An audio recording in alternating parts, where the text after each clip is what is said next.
ಪಹಲ್ಗಾಮ್ ದಾಳಿಯ ಬೆನ್ನಲ್ಲೇ ಈಗ ಅಕ್ರಮ ವಲಸಿಗರ ವಿರುದ್ಧ ಒಂದು ರೀತಿ ಯುದ್ಧ ನಡೀತಾ ಇದೆ.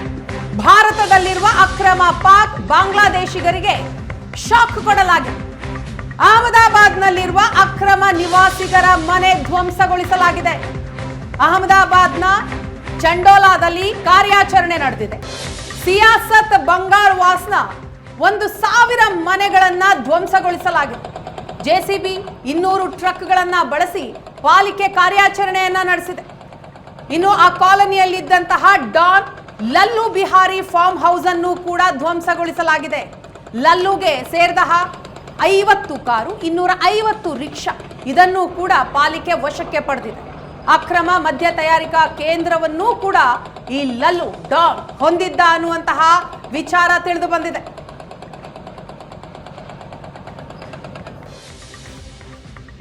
ಇನ್ನು ಕಿಡಿ ಹೊತ್ತಿಸಿದೆ ಕೇಂದ್ರದ ಜಾತಿ ಗಣತಿಯ ನಿರ್ಧಾರ.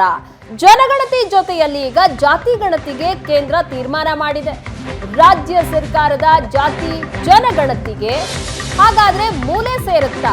ರಾಜ್ಯ ಸರ್ಕಾರದ ತೀರ್ಮಾನದತ್ತ ಈಗ ಕುತೂಹಲ ಮೂಡಿಸ್ತಾ ಇದೆ. ಕೇಂದ್ರಕ್ಕೆ ಜಾತಿ ಗಣತಿ ಮಾಡ್ತಾ ಇರೋದ್ರಿಂದ ರಾಜ್ಯಕ್ಕೆ ಹಿನ್ನಡೆ ಆಗತ್ತಾ?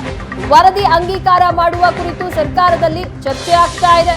ಮುಂದಿನ ಸಚಿವ ಸಂಪುಟ ಸಭೆಯಲ್ಲಿ ಚರ್ಚೆಗೆ ತೀರ್ಮಾನ ಕೈಗೊಳ್ಳಲಾಗಿದೆ. ಮೇ 9ರಂದು ಸಚಿವ ಸಂಪುಟ ಸಭೆ ನಿರ್ಧಾರ ಆಗಿದ್ದು, ಹಾಗಾಗಿ ಆ ದಿನ ಈ ಬಗ್ಗೆ ನಿರ್ಧಾರ ಕೈಗೊಳ್ಳಲಿದೆ. ಕ್ಯಾಬಿನೆಟ್ನಲ್ಲಿ ವರದಿ ಅಂಗೀಕಾರದ ಬಗ್ಗೆ ಸಹ ಅಂತಿಮ ತೀರ್ಮಾನವನ್ನ ಕೈಗೊಳ್ಳುವಂತಹ ಸಾಧ್ಯತೆ ಇದೆ.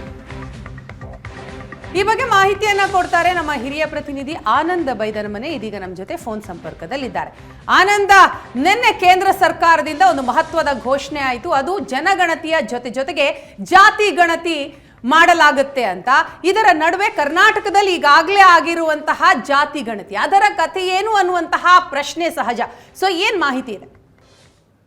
ಸಹಜವಾಗಿ ರಾಜ್ಯ ಸರ್ಕಾರ ಮಾಡಿರ್ತಕ್ಕಂಥ ಜಾತಿ ಗಣತಿಯ ಭವಿಷ್ಯ ಏನಾಗಿಲ್ಲದೆ ಅನ್ನುವಂತ ಕುತೂಹಲ ಎಲ್ಲರಲ್ಲೂ ಕೂಡ ಇದೆ. ಯಾಕಂದ್ರೆ ಕೇಂದ್ರ ಸರ್ಕಾರ ಈಗ ಜಾತಿ ಗಣತಿ ಮಾಡ್ತೀನಿ ಅಂತ ಹೇಳಿ ಬಹಳ ಸ್ಪಷ್ಟವಾಗಿ ಹೇಳೋದ್ರಿಂದ ಸಹಜವಾಗಿ ಈಗ ರಾಜ್ಯ ಸರ್ಕಾರಗಳು ಮಾಡಿರ್ತಕ್ಕಂಥ ಜಾತಿ ಗಣತಿಯ ಭವಿಷ್ಯದ ಬಗ್ಗೆನೂ ಕೂಡ ಚರ್ಚೆಗಳಾಗ್ತಾ ಇದೆ. ಆದ್ರೆ ಅಂತಿಮವಾಗಿ ಈ ವರದಿ ಈಗಾಗಲೇ ಅಂದ್ರೆ ಹಿಂದುಳಿದ ವರ್ಗಗಳ ಆಯೋಗ ಈಗಾಗಲೇ ವರದಿ ಕೊಟ್ಟಿರ್ತಕ್ಕಂಥ ಹಿನ್ನೆಲೆಯಲ್ಲಿ ಅದನ್ನ ತಿರಸ್ಕಾರ ಮಾಡ್ಲಿಕ್ಕೆ ಸರ್ಕಾರಕ್ಕೆ ಅವಕಾಶ ಇಲ್ಲ. ಬದಲಾಗಿ ಅದನ್ನ ಸ್ವೀಕಾರ ಮಾಡಿ ಆ ಸ್ವೀಕಾರ ಮಾಡಿದ ನಂತರ ಅದರಲ್ಲಿರ್ತಕ್ಕ ಶಿಫಾರಸುಗಳನ್ನ ಜಾರಿ ಮಾಡ್ಲಿಕ್ಕೆ ಸರ್ಕಾರಕ್ಕೆ ಅದು ಮುಕ್ತವಾದಂತ ಅವಕಾಶ ಇದೆ. ಆ ಕಾರಣಕ್ಕಾಗಿ ಈ ಒಂದು ವರದಿನ ಅಂಗೀಕರಿಸಬೇಕೇ ಬೇಡವೇ ಎಲ್ಲದರ ಬಗ್ಗೆನೂ ಕೂಡ ಸರ್ಕಾರ ಒಂದು ತೀರ್ಮಾನ ಮಾಡಬೇಕಾಗತ್ತೆ. ಈ ಹಿನ್ನೆಲೆಯಲ್ಲಿ 9ರಂದು ನಡೀತಕ್ಕಂಥ ಸಚಿವ ಸಂಪುಟ ಸಭೆಯಲ್ಲಿ ವಿಸ್ತೃತವಾಗಿ ಚರ್ಚೆ ಮಾಡಿ ನಿರ್ಧಾರ ಮಾಡುವ ಸಂಬಂಧಪಟ್ಟ ಹಾಗೆ ಮುಖ್ಯಮಂತ್ರಿಗಳು ನಿರ್ಧಾರವನ್ನು ತೆಗೆದುಕೊಂಡಿದ್ದಾರೆ. ಆ ಕಾರಣಕ್ಕಾಗಿ ಮೇ 9ಕ್ಕೆ ಒಂದು ಸಚಿವ ಸಂಪುಟ ಸಭೆಯಲ್ಲಿ ಯಾವ ನಿರ್ಧಾರವನ್ನ ಸರ್ಕಾರ ಮಾಡುತ್ತೆ ಅನ್ನೋದು ಕುತೂಹಲ ಕಾರಣ ಆಗತ್ತೆ.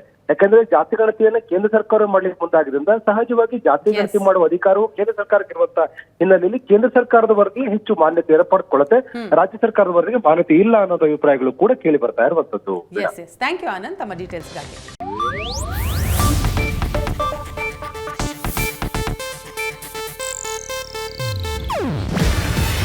ಇದು ಏಷ್ಯಾನೆಟ್ ನ್ಯೂಸ್ ನೆಟ್ವರ್ಕ್ ಪ್ರಸ್ತುತಿ. ನೀವು ನೋಡ್ತಿದ್ದೀರಾ ಏಷ್ಯಾನೆಟ್ ಸುವರ್ಣ ನ್ಯೂಸ್.